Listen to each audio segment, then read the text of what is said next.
Olá, graça e paz da parte do nosso Deus, Senhor e Salvador Jesus Cristo.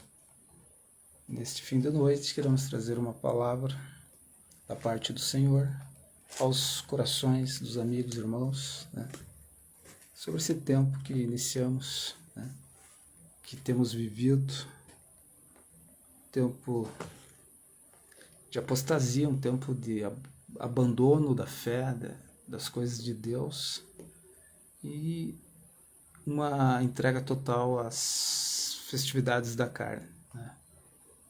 O carnaval nada mais é do que festival da carne, uma festa pagã, uma festa que cheira a morte, que cheira destruição aos olhos de Deus. E me faz pensar no contexto espiritual de Judá, de Israel, ante as ameaças do abandono à palavra de Deus, do abandono a Deus.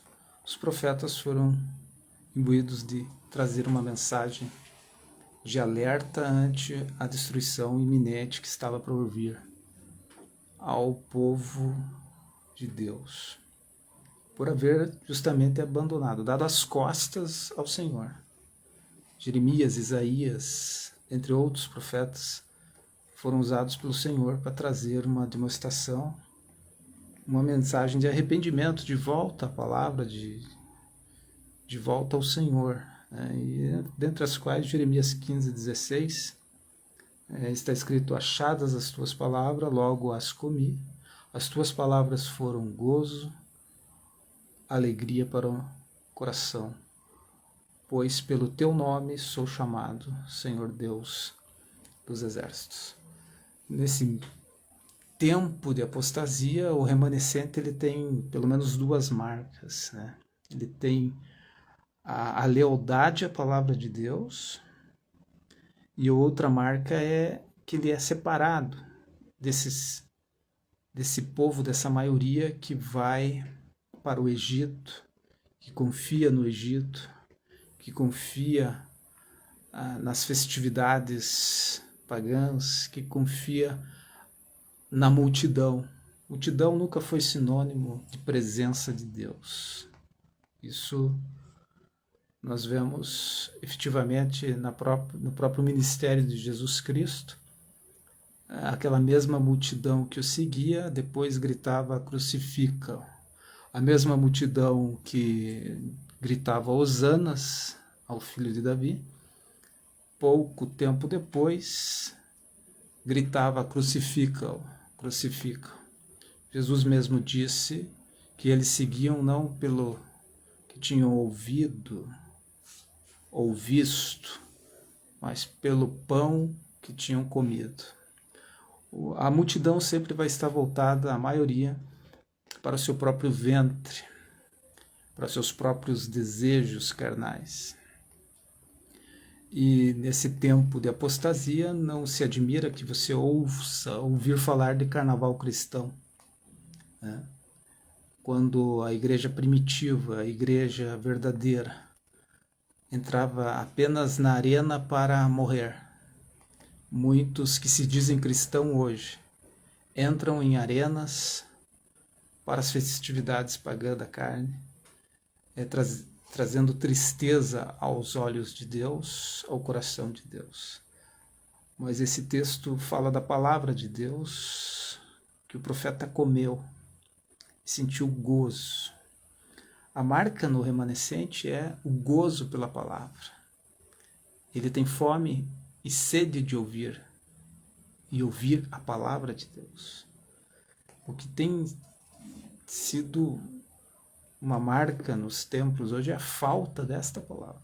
A palavra pura, a palavra da sã doutrina, que traz nesse termo sã a profilaxia, um termo de cura.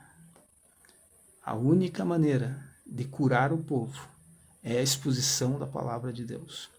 E muitos pastores serão cobrados por isso, porque você ouve que alguns líderes dizem que esta palavra A palavra de Cristo, ela não traz resultados econômicos.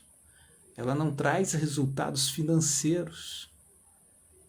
Por isso que eles aderiram mais às coisas do Antigo Testamento do que hoje a graça divina, que fala de perdão, que fala de misericórdia, que fala de viver pela fé. E até esse viver pela fé tem sido muito mal interpretado, né?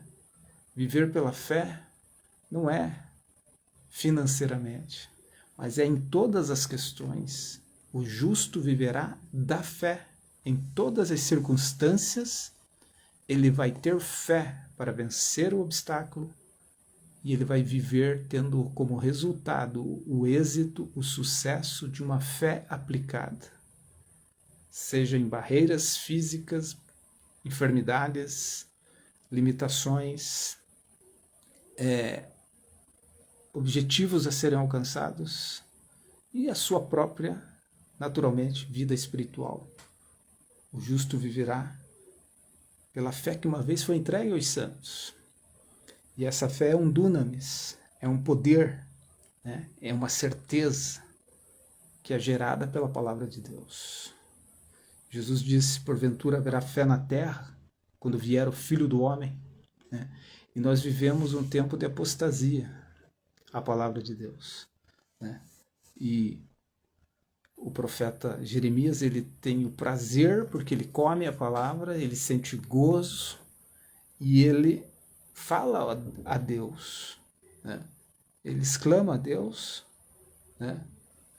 Porque ele é chamado pelo nome do Senhor, né? Pelo teu nome, ó Senhor dos Exércitos, porque sou chamado pelo teu nome. Que privilégio é ser chamado pelo nome do Senhor, servo do Senhor. Deus nos conhece.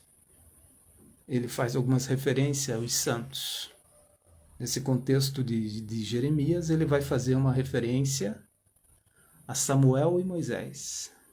Ainda que Samuel e Moisés aparecessem diante de mim para interceder por este povo, eu não os ouviria, porque desde o alto da cabeça até a planta dos pés haviam chagas de pecado na nação de Israel. Não é diferente a nossa nação. Uma nação idólatra, uma nação desprezada pelas demais por causa da festividade. Alguns líderes têm anunciado para os seus conterrâneos não virem para o Brasil. Uma terra que proclama o pecado também. Não há motivos para nos alegrarmos como povo de Deus, senão chorarmos pela nossa terra. A terra Brasil precisa ser curada. Nesses dias que cheiram a morte, que cheiram a espada, que cheiram a pestes, que cheiram a cativeiro. O pior cativeiro é o cativeiro da alma. Milhões e milhões no vale da decisão. Milhões e milhões descerão ao inferno nesses dias. Sem paz, sem alegria, em condenação. Nós temos que ser a referência de Deus para anunciar a verdade. Doa a quem doer. O pecado gera a morte. Se você vive uma vida de pecado, você está morrendo. Você está descendo ao inferno. Mas se você tem uma vida com Deus, você tem uma marca. Você tem duas marcas, pelo menos, que te afastarão da morte. A primeira marca é uma lealdade à palavra. Uma lealdade ao nome do Senhor. Porque duas coisas Deus mais honra, que Deus mais honra é o seu nome e a sua palavra. Esta é a primeira marca. Se você é remanescente, você teme e treme diante da palavra de Deus. Se você é remanescente, você tem zelo pelo nome do Senhor. Se você é remanescente fiel, você sabe que é chamado pelo nome do Senhor. O povo que se chama pelo meu nome. Se você é remanescente, você é separado. E a palavra santidade traz essa ideia de separação, de brilhar em meio às trevas. Jesus mesmo disse: vós sois a luz do mundo, vós sois o sal da terra. Esta marca segunda é separação desse povo que zomba do nome do Senhor. Não faça aliança com os espúrios, com aqueles que não merecem o melhor de você. Há um ditado popular: dizes com quem anda e te direis quem és. Você pode me dizer, mas o Senhor não faz acepção de pessoas. Mas você tem que saber que isso se refere à salvação. Mas as más companhias corrompem sim. O povo que se chama pelo seu nome é um povo também separado das más companhias. É um povo que não faz aliança com os espúrios, com aqueles que não merecem a tua companhia, a tua amizade, o teu convívio. Você é a luz do mundo. Você é sal da terra. Isso incomoda os filhos de Belial. Mas, nesse contexto, que nós possamos entrar em nosso quarto e chorar a Deus pela nossa terra, pela nossa nação. Esta nação está doente, do alto da cabeça à planta dos pés. E o juízo que se segue após uma festividade como essa não é diferente da do tempo de Jeremias, de Isaías, senão espada, morte, pestes e cativeiro. Oremos pela nossa nação nesses dias. Dias de densas trevas sobre a terra brasileira. Mas há um povo que se chama pelo seu nome. É o remanescente que Deus vai ouvir. É você e eu que Deus vai ouvir nesse tempo. Não é aquele que está abraçado às festividades carnais. Mas talvez você e eu sejamos a única esperança. A única esperança sejam os remanescentes. Porque Deus se move pelo remanescente fiel. Oremos a Deus pela nossa nação. Que o Senhor tenha misericórdia do Brasil. Que o Senhor tenha misericórdia dessa terra, nesses dias tão difíceis. Que Deus te abençoe. Que você possa levantar um clamor pela nossa